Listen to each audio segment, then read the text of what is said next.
Hello and welcome psychology people. We are doing chapter 2 methods of inquiry in psychology. और आज हम बात करने वाले हैं वेरिएबल के बारे में। वैसे तो हमने एक्सपेरिमेंटल मेथड करना था, लेकिन एक्सपेरिमेंटल मेथड समझने से पहले आपकी बुक में जो है एक्सपेरिमेंटल मेथड के अंदर ही वेरिएबल का कंसेप्ट दिया हुआ है। ठीक है, तो इसका जो कंसेप्ट है वो हम आज करने वाले हैं। ये समझना ज़्यादा ज़रूरी है इससे पहले कि आप एक्सपेरिमेंटल मेथड समझें। तो देखते हैं वेरिएबल क्या होता है।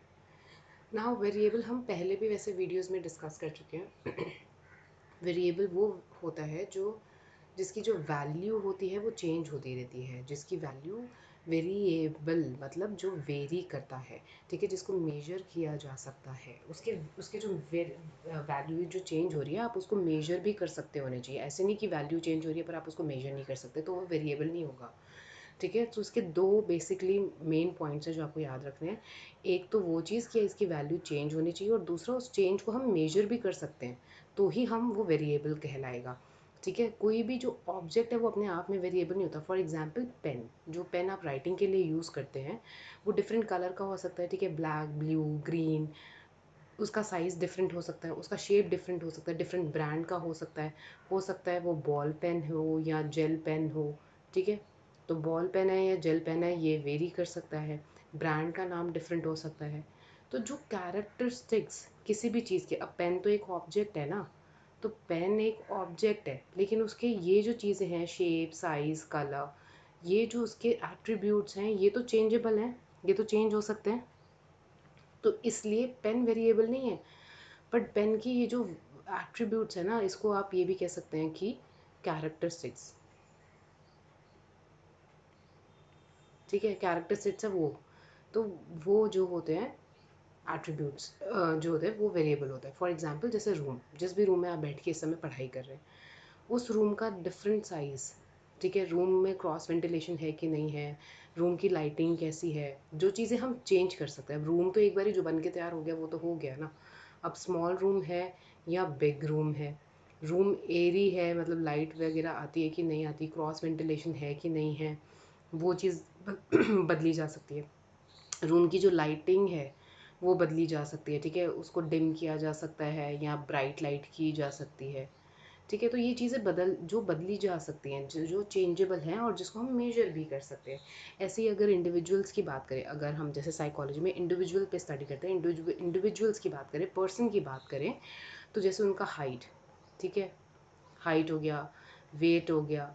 ठीक है, या मान लो जैसे हेयर है तो हेयर्स के कलर हो गया, या हेयर का। और दूसरा एग्जांपल है कि जैसे वेवी है, किसी के स्ट्रेट हेयर्स होते हैं, किसी के वेवी होते हैं, किसी के कर्ली होते हैं बाल। ठीक है, किसी के प्लेन स्ट्रेट बाल होते हैं। तो ये सब डिफरेंस जो है, जो मेजरेबल है, चेंजेबल है, लेंथ ऑफ द हेयर। ठीक है, हेयर कितने लंबे हैं, शॉर्ट हेयर्स हैं या लॉन्ग हेयर्स हैं, ये सारी चीज़ें जो होती हैं ये होती हैं वेरिएबल्स। ठीक है, ऐसे ही साइकोलॉजी में हम करते हैं आईक्यू टेस्टिंग, मतलब इंटेलिजेंस क्वेश्चन, सॉरी, टेस्टिंग। ठीक है, इंटेलिजेंस टेस्टिंग करते हैं हम, आईक्यू टेस्टिंग जिसको बोलते हैं। तो आईक्यू हाई हो सकता है, मॉडरेट हो सकता है, लो हो सकता है, तो ये एक पर्सन का वेरिएबल हो गया, क्योंकि आईक्यू टेस्टिंग मतलब आईक्यू डिफरेंट डिफरेंट हो सकती है। ठीक है, तो बेसिकली जिस भी चीज़ में वेरिएशन यानी कि वैरायटी, वेरिएशन, चेंजेस होते हैं क्वालिटी या क्वांटिटी ऑफ ऑब्जेक्ट में, तो ये एक इम्पॉर्टेंट पॉइंट है, वो होता है वेरिएबल्स। ठीक है, वेरिएबल्स काफ़ी टाइप के होते हैं, जैसे इंडिपेंडेंट वेरिएबल जिसको हम डिनोट करते हैं आई वी से, इंडिपेंडेंट वेरिएबल, और डिपेंडेंट वेरिएबल जिसको डिनोट करते हैं डी वी से, मतलब डिपेंडेंट वेरिएबल। अब इंडिपेंडेंट वेरिएबल और डिपेंडेंट वेरिएबल क्या होते हैं, ये हम जो लिखा हुआ है थ्योरी ये तो बाद में समझेंगे, पहले हम समझते हैं एक एग्जाम्पल से। फॉर एग्जाम्पल, मान लो एज अ रिसर्चर मैं रिसर्च करना चाहती हूँ कि शुगर इनटेक का क्या हमारी लेवल ऑफ एक्टिविटी, ठीक है, क्या शुगर इनटेक का हमारी लेवल ऑफ एक्टिविटी पे कोई इम्पैक्ट पड़ता है। मतलब अगर मैं शुगर लेवल हाई है ठीक है, ज़्यादा मीठा खाने से क्या लेवल ऑफ एक्टिविटी ज़्यादा एक्टिव होते हैं, मतलब ज़्यादा उछल कूद करते हैं बच्चे, या अगर शुगर इनटेक कम है तो क्या लेवल ऑफ एक्टिविटी भी कम होता है। ठीक है, तो ये हमारे जो रिसर्च का टॉपिक है, ये हमारे रिसर्च का टॉपिक है। ठीक है, अब क्या करना है, अब इसमें डिपेंडेंट वेरिएबल क्या होगा और इंडिपेंडेंट वेरिएबल क्या होगा, बताओ। अब इसमें जाहिर सी बात है, जो मेरा शुगर इनटेक है इसका असर मैं देख रही हूँ लेवल ऑफ एक्टिविटी पे। तो ये गठा बढ़ा सकती हूँ, शुगर इनटेक में मेरे हाथ में है, मैं इसको शुगर इनटेक को मैन्युपुलेट, ठीक है, मैन्युपुलेट कर सकती हूँ, या फिर कह लो ऑल्टर, ऑल्टर कर सकती हूँ ना, चेंज कर सकती हूँ। चेंज तो मत ही लिखो आप, ठीक है, क्योंकि कंफ्यूज हो जाओगे। ठीक है, मैनिपुलेट कर सकती हूँ या ऑल्टर कर सकती हूँ, लेकिन इसका जो इसको ऑल्टर करने से इस पे मुझे क्या देखना है, इफ़ेक्ट, शुगर का इफ़ेक्ट देखना है मुझे इस पे। तो मेरी लेवल ऑफ एक्टिविटी हाई रहेगी या लो रहेगी, ये शुगर इनटेक पे डिपेंडेंट है। ठीक है, तो ये हुआ मेरा डिपेंडेंट वेरिएबल और ये हुआ मेरा इंडिपेंडेंट वेरिएबल, समझे। इंडिपेंडेंट वेरिएबल वो वेरिएबल होता है जो फ्री होता है टू ऑल्टर, ये फ्री वेरिएबल है, ये रिसर्चर के अपने हाथ में होता है, इसको कैसे भी ऑल्टर कर सकते हैं, कैसे भी मैन्युपुलेट कर सकते हैं, कैसे भी हाई लो जैसे भी है वो कर सकते हैं। और इसका जो ये होता है बेसिकली एक बन जाता है कॉज, क्योंकि शुगर इनटेक जो है वो कॉज हो गया मेरी लेवल ऑफ एक्टिविटी का, तो ये हो गया हमारा इफ़ेक्ट, समझ आया। तो ये अगर हमारा कॉज है, ये कॉज है इंडिपेंडेंट वेरिएबल, तो इफ़ेक्ट क्या है, डिपेंडेंट वेरिएबल। सो डिपेंडेंट वेरिएबल और इंडिपेंडेंट वेरिएबल का डिफरेंस यही है। इंडिपेंडेंट वेरिएबल जो होता है वो फ्री होता है, उसको मैन्युपुलेट कर सकते हैं, उसको अल्टर कर सकते हैं, वो बन जाता है हमारा कॉज। और जो चीज़ रिसर्चर स्टडी करना चाहता है, जो चीज़ स्टडी करना चाहता है, अल्टीमेटली मैं लेवल ऑफ एक्टिविटी तो देखना चाहती हूँ कि कोई फ़र्क पड़ता है शुगर के इनटेक को घटाने या बढ़ाने से, लेवल ऑफ एक्टिविटी में कोई चेंज आता है। तो जिस चीज़ को रिसर्चर स्टडी करता है, जो जो जिस पे वो इफ़ेक्ट देख रहा होता है, वो बन जाता है डिपेंडेंट वेरिएबल। इसको याद रखना भी ईजी है, क्योंकि ये डिपेंड करता है इंडिपेंडेंट वेरिएबल के मैन्युपुलेशन के ऊपर। ठीक है, इसीलिए इसको बोलते हैं डिपेंडेंट वेरिएबल। और ये इंडिपेंडेंट है क्योंकि ये फ्री है। ठीक है, जब हम बोलते हैं कि कोई भी चीज़, जैसे मान लो मेरे को जो है ड्राइविंग आती है, ऐसे ही बस आपको याद रहे डिपेंडेंट वेरिएबल और इंडिपेंडेंट वेरिएबल का डिफरेंस, इसलिए मैं बता रही हूँ। एक एग्जांपल, मान लो मेरे को ड्राइविंग आती है, तो हम क्या बोलेंगे कि मैं इंडिपेंडेंट हूँ, मुझे कैब की ज़रूरत नहीं है, मुझे बाइक की ज़रूरत नहीं है, मुझे ओला उबर की ज़रूरत नहीं है, मुझे किसी पे डिपेंड होने की ज़रूरत नहीं है कि मुझे कहीं जाना है, तो because I know how to drive and I have the car, so I can drive and I can go wherever I want. तो मुझे जहाँ भी जाना है, मुझे किसी पे डिपेंडेंट नहीं हूँ, तो मैं क्या हूँ, इंडिपेंडेंट हूँ। ऐसे ही जो इंडिपेंडेंट वेरिएबल होता है वो रिसर्चर के हाथ में होता है, उसको घटाना बढ़ाना कम करना, उसकी इंटेंसिटी सब कुछ मैनेज करना रिसर्चर के हाथ में होता है, तो ये मेरे हाथ में है। ठीक है, और डिपेंडेंट वेरिएबल तो बेचारा डिपेंडेंट है इस पे तो मैं देखूंगी, इफेक्ट देखूंगी कि मेरे इंडिपेंडेंट वेरिएबल को मैनिपुलेट करने से इसके ऊपर क्या असर पड़ता है। ठीक है, तो ये हुआ डिपेंडेंट वेरिएबल। आई होप ये डिफरेंस क्लियर है। तो इंडिपेंडेंट वेरिएबल का आप डेफिनेशन देख लेते हैं जो आपकी बुक में दी हुई है। इंडिपेंडेंट वेरिएबल क्या होता है, वही वेरिएबल होता है जिसको मैनिपुलेट कर सकते हैं, ऑल्टर कर सकते हैं। ठीक है, इसको ऑल्टर करने से जो इफेक्ट आता है डिपेंडेंट वेरिएबल पे, उस इफेक्ट को देखते हैं रिसर्चर। ठीक है, डिपेंडेंट वेरिएबल जो है वो वेरिएबल है जिसको हम मतलब रिसर्चर जो है एक्सप्लेन करने की कोशिश कर रहा है। तो ये थ्योरी है आपकी।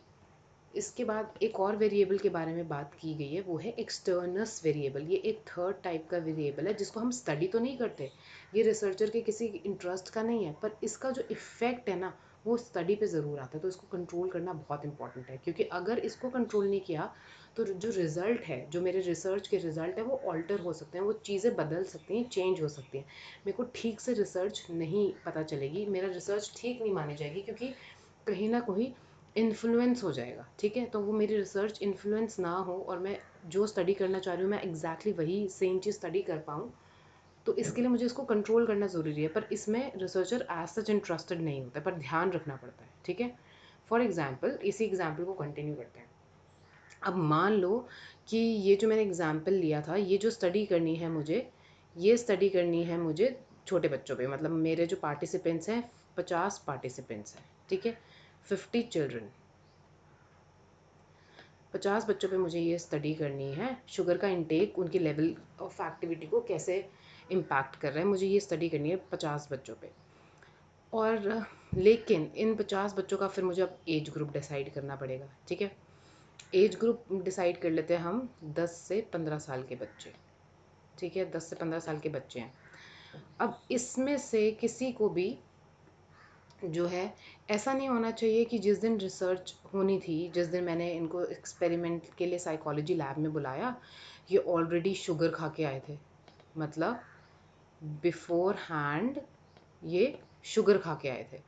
तो ऑलरेडी ये शुगर इनटेक करके आए हैं, ऑलरेडी मीठा खाकर अगर आए हैं, तो इसका इम्पैक्ट मेरी रिसर्च पे तो पड़ेगा ना।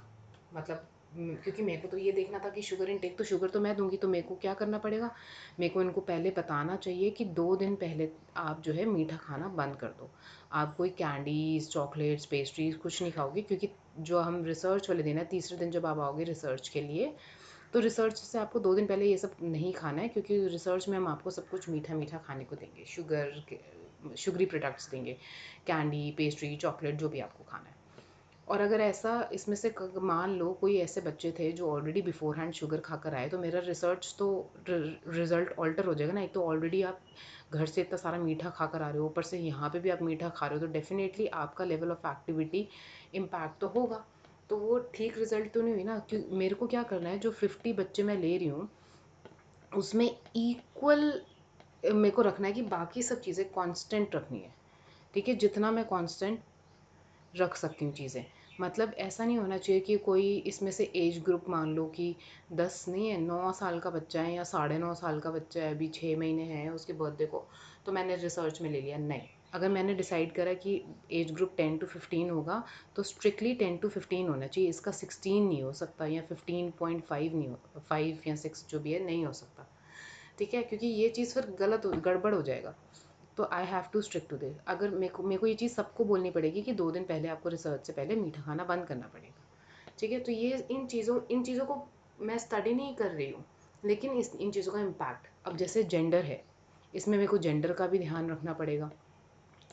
बॉयज़ वैसे भी ज़्यादा उछल कूद करते हैं, शरारती होते हैं, ज़्यादा उछल कूद एक्टिविटीज़ में ध्यान देते हैं।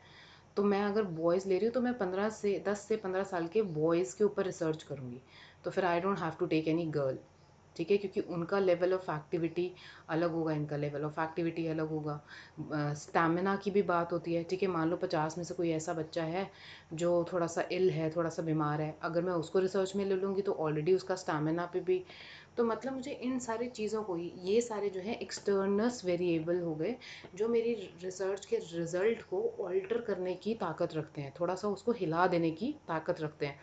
तो मुझे इन सबको कंट्रोल करके चलना पड़ेगा, ताकि बाकी सब चीज़ें कंट्रोल हों और मैं जो स्टडी करना चाह रही हूँ वो एक्यूरेटली मैं स्टडी कर सकूँ, ठीक है। फॉर एग्ज़ाम्पल, ये अब आपको क्लियर होना चाहिए, एक्सटर्नल वेरिएबल में भी आपका ये लिखा हुआ है, ठीक है, कि आपको इसको कंट्रोल करना होता है और इसका जो इफ़ेक्ट है, क्योंकि हमारी स्टडी पे आता है इसमें। और एक चीज़ बात लिखी हुई है कि इंडिपेंडेंट वेरिएबल और डिपेंडेंट वेरिएबल इंटर डिपेंडेंट होता है, वो तो ऑब्वियस सी बात है ना।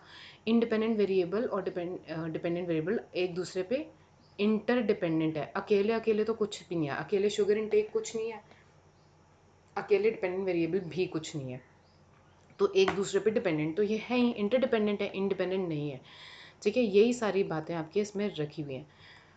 और एक एग्जाम्पल हम देख लेते हैं। आज की वीडियो में तो वैसे इतना ही है, and if you want that I should keep making videos, then you should like my channel, you should subscribe my channel, you should comment also. क्यों? क्योंकि मेरी जो वीडियो मेकिंग है वो डिपेंडेंट वेरिएबल है, ठीक है। My video making is dependent on you, कि आप कितना पसंद कर रहे हैं। अगर आप पढ़ाई कर रहे हैं, आप वीडियोस देखते हैं, आपको वीडियो समझ आ रही है, आपको कंटेंट अच्छा लग रहा है, then it motivates me to bring more videos for you. अगर ये सब नहीं है तो फिर मैं अपना टाइम इन्वेस्ट क्यों करूँ, है ना।